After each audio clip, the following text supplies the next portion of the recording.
Alors, voici la deuxième vidéo qui traite du réactif en excès puis le réactif limitant. Alors, celle-ci est plutôt une analogie. On va faire une petite comparaison simple pour comprendre le concept du limitant puis de l'excès. OK? Fait que dans l'encadré, c'est quand même en train de décrire correctement c'est quoi un réactif en excès et limitant. Donc, celui qui est en excès, c'est celui qui reste une fois que la réaction est terminée. Ça veut dire qu'on ne l'a pas tout utilisé. Il n'a pas tout réagi. OK? Fait qu'il en reste.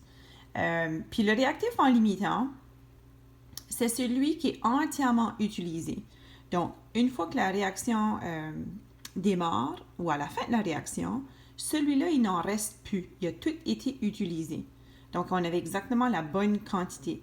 C'est lui qui est un petit peu comme déterminant. C'est lui qui décide combien de produits que l'on peut obtenir.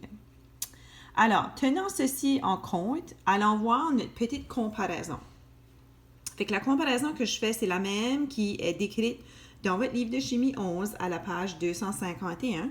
Je vous invite à aller lire cette section-là. C'est la section 7.2 pour améliorer votre compréhension.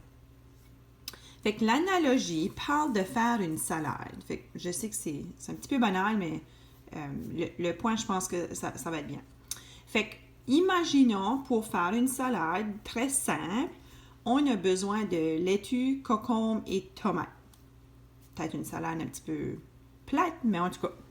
Fait que, avec ces ingrédients-là, on peut faire une salade. Par contre, il y a des proportions à respecter. Alors, on a besoin d'une laitue, OK? 2 concombres, 3 tomates. Et si on utilise exactement ces quantités-là, ça va nous donner une salade au complet. Fait que là, je m'en vais, imaginons, vérifier dans mon réfrigérateur, puis je réalise, j'ai des légumes, j'ai des laitues, tomates, concombres, et voici qu'est-ce que j'ai. Fait que j'ai une laitue, 2 laitues, OK. J'ai aussi 1, 2, 3, 4, 5, 6 concombres. Je vais juste mettre la quantité. Puis au niveau des tomates, 1, 2, 3, 4, 5, 6, 7, 8. OK. Fait que question très simple. Si on se dit combien de salades est-ce que je peux faire avec ces ingrédients-là? OK. Puis je suis convaincue que vous allez me répondre très rapidement.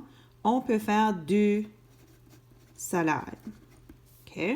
Pourquoi on peut faire 2 salades? C'est simple, c'est parce qu'on avait 2 laitues. Je ne peux pas faire 3 salades, ça me prendrait 3 laitues. Je ne peux pas faire 4 salades, ça m'en prendrait 4. OK? Puis en regardant 2 laitues, il faudrait aussi faire le bilan des autres ingrédients. Si j'ai 2 laitues, combien de concombres est-ce que ça va me prendre? Évidemment, ça va m'en prendre 4. J'en ai 6. OK? Fait que si j'en utilise 4, 1, 2, 3, 4, ça veut dire qu'il m'en reste 2. Et la même chose pour les tomates.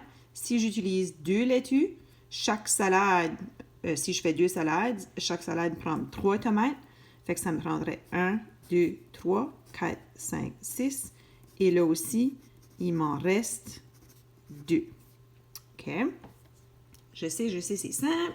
Mais une fois qu'on compare ceci, je peux regarder mes ingrédients, mes réactifs, si tu veux, puis dire quel réactif a été tout utilisé.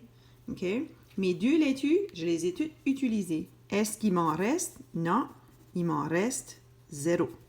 Alors ça devient mon réactif limitant. OK? Les 2 autres ingrédients, on a assez d'ingrédients, mais à la fin, lorsque les salades sont complètes, la réaction est finie, il me reste des concombres, il me reste des tomates. Fait que ces 2-là sont en excès. OK? Fait que les tomates sont en excès et les concombres sont en excès. Ça veut dire qu'il va m'en rester dans mon réfrigérateur. Fait que c'est la même idée lors d'une vraie réaction chimique. On a au moins 2 réactifs. Fait que quand on regarde qu'est-ce qu'on utilise dans la réaction, il y en a un qui va tout se faire utiliser. Il en reste 0, c'est le limitant. Et l'autre, On l'utilise, par contre, il y en avait de trop. Il y en avait en masse, il m'en reste à la fin. Et ça veut dire que c'est le réactif en excès. Fait que la comparaison est simple, mais je pense que si vous pouvez faire le lien quand je vais faire le prochain exemple, une fois qu'on met des chiffres, puis des moles, puis des grammes, ça pourra vous aider. Fait qu'on ne fera pas des salades à chaque fois, c'est vraiment juste pour une comparaison. Alors là, si vous avez bien compris, vous pouvez passer à la prochaine étape qui est la troisième et dernière vidéo.